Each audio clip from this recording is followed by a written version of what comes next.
So I wanted to come on here today and I wanted to react to two clips. Shout out to Real Life with Yanni, Real Talk with Yanni.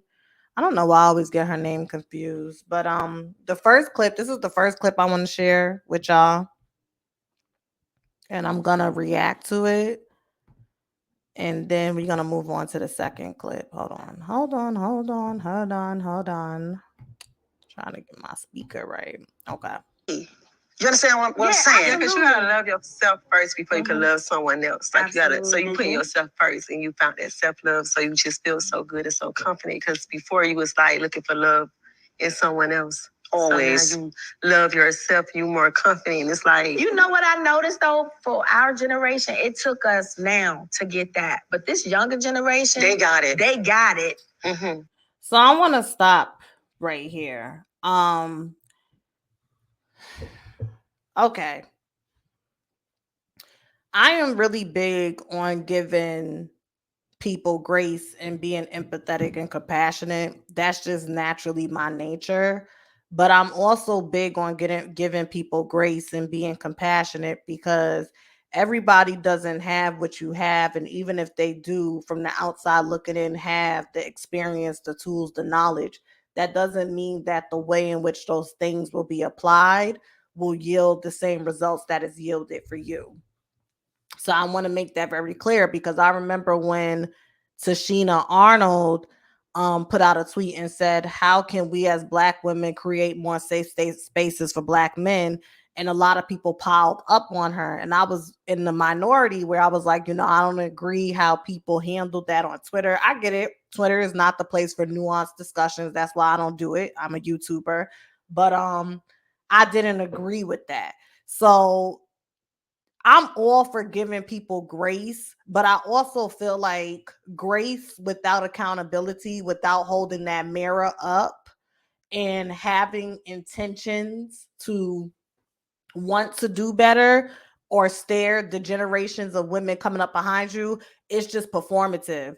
This is the thing. Mary J. Blige has a show called, I think, The Wind Down with Mary J. Blige or whatever the hell it's called. Okay. And you have her and Taraji P. Henson that are of the same generation sitting there with Carisha, who's supposed to be a representation of the younger generation. Now, Carisha just tweeted out last night, okay, because I'm doing this on Monday. I probably will get this on Tuesday. But Carisha just tweeted out she's not sharing her next man. And we know Carisha is the pick of many when it comes to the man that she's publicly linked to. So I don't see how, by way of Mary J. Blige and Taraji P. Henson's definition of what it means to have confidence. And I'm not trying to be mean. I'm not trying to be dogmatic.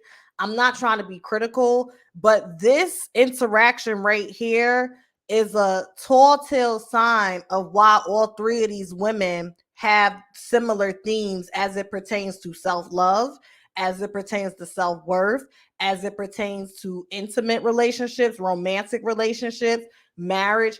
This is why. And this is what happens every single day in real time, whether you sitting in the kitchen talking shit or whether you down to the internet in the echo chamber. What I would have liked to see is more balance. Hell, y'all could have had Remy Ma there. Remy Ma's married.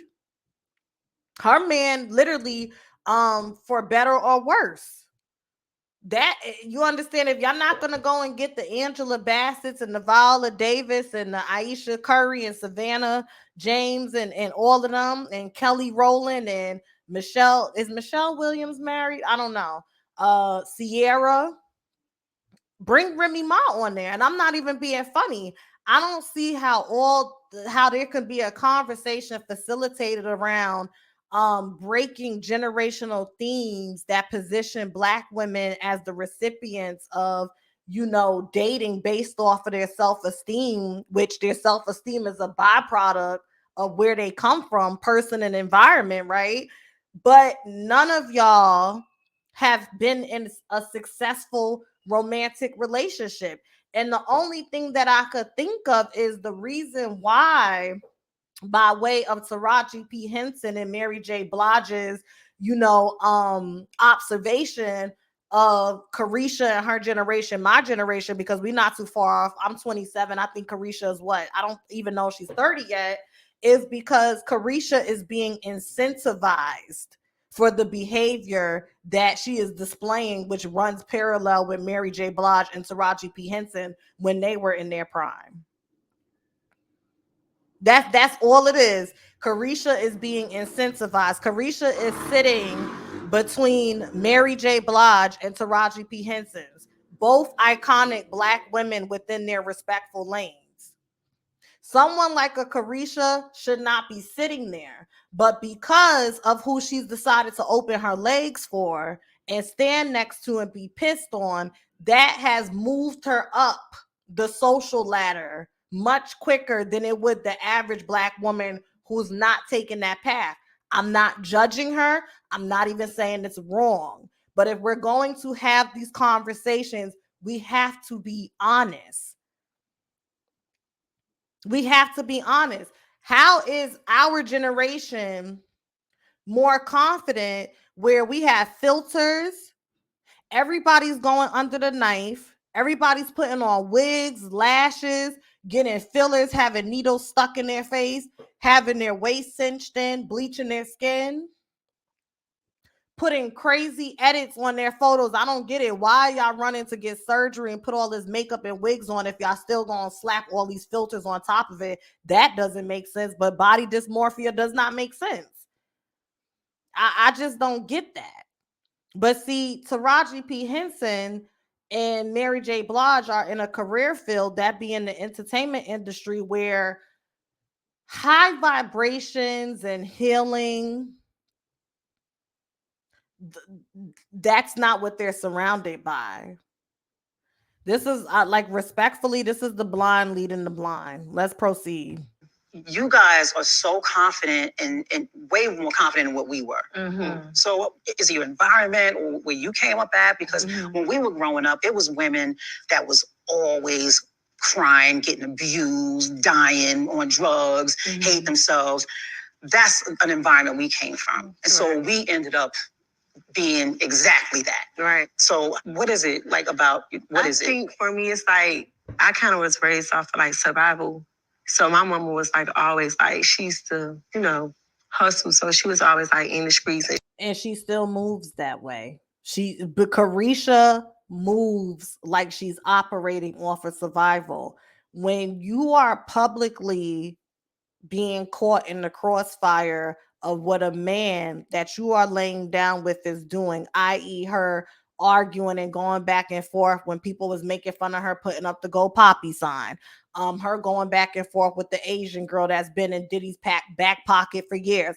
When you are constantly inviting strife and conflict and negativity in your life, just so you can feel stable by an allowance that this man is giving you. This man has given her a show on Revolt TV. Again, look who she's sitting in the middle of. You have the queen of hip hop and R&B soul, and an icon as it pertains to being a female Black actress, sitting there and looking to her like they are in awe and they are so impressed by the fact that she's being incentivized for the behavior that they've been on the receiving end of, but they don't have designer this and designer that to show for.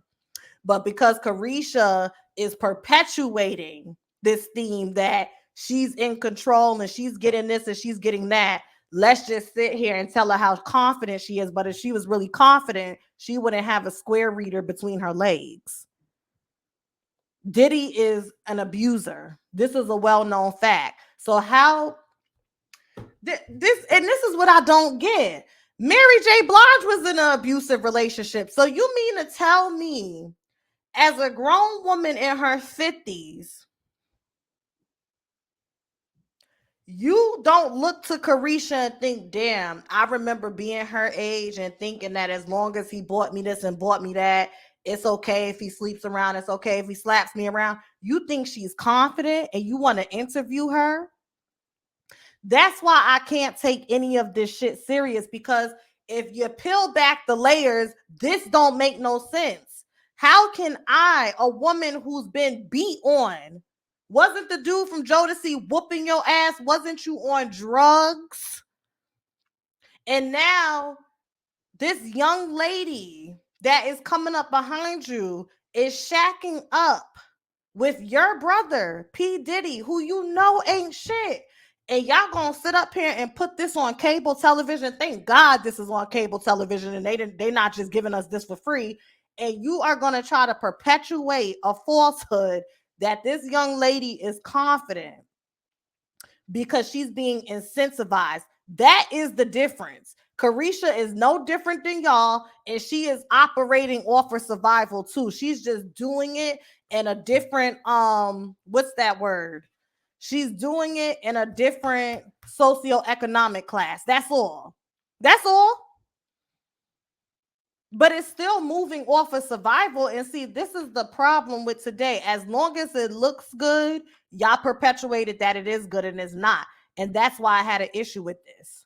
That's why I had an issue with this, because Carisha, Taraji, and Mary can sit there, but I'm gonna need y'all to scoot on down and bring other Black women that have had more healthier experiences as it pertains to these themes that y'all are discussing, so we could get a full scope. But see, Taraji and Mary are perpetuating this energy that they're actively healing. But if you was actively healing, respectfully, y'all wouldn't have Carisha up there. Where's Yari Shahidi? However you say her name. Where's she? Where's Ryan Destiny? There are well-to-do young Black women who don't have 2 kids by 2 separate men, who are not running. Y'all never pull those girls. Y'all know exactly what y'all are doing when y'all select these women. Oh man, this is sad. She always was getting it on her own, so she always felt like, I'm doing this on my own. I don't need you for shit. So that's kind of like how she raised me. Well, my mom was like that too. See, we raised this generation, so we actually started the strong Black woman. We did. We started that. We definitely did. Yeah, we started it, so they are the residual of us finding our voice. Yeah, we were still coming from abusive situations, but we walked out of that shit. We got out of it. We're out with a generation before us stayed in it, because remember, they stayed married no matter what. Right. You know, we were the first generation to step out and say, you know what, I'm not happy. I want a divorce. What's so crazy is I don't want to be married, because I didn't grow up seeing nobody get married, or I never been to a wedding. I don't come from that. I never. And then it's like the people that I did know that was kind of like married, they was miserable.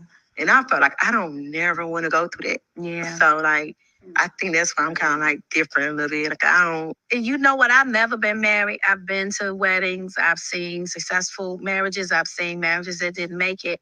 And at this age that I am now, I've never been married, been engaged twice. You know, when you're younger, it's like, I want to have the fairy tale wedding. And I don't know. I think I'm good on that. Child. And see, this is another thing. I my heart breaks for Carisha because she couldn't look to her left or her right, that being Mary J. Blige or Taraji P. Henson, and get a different perspective. This is why I'm saying I don't want Taraji P. Henson and Mary J. Blige to be categorized as, oh, don't listen to them because you can learn from them. But if that's the only perspective you get, Carisha ain't gonna grow or evolve sitting there listening to them. Respectfully, she what they look into her for wisdom. Why not have other women there that have successfully been in a marriage, that have successfully been in a relationship, to balance this conversation out? And that's why I get irritated, because it seems like an agenda.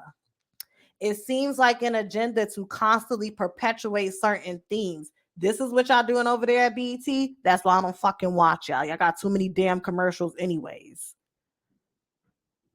That shit really just ticked me, because what are we learning?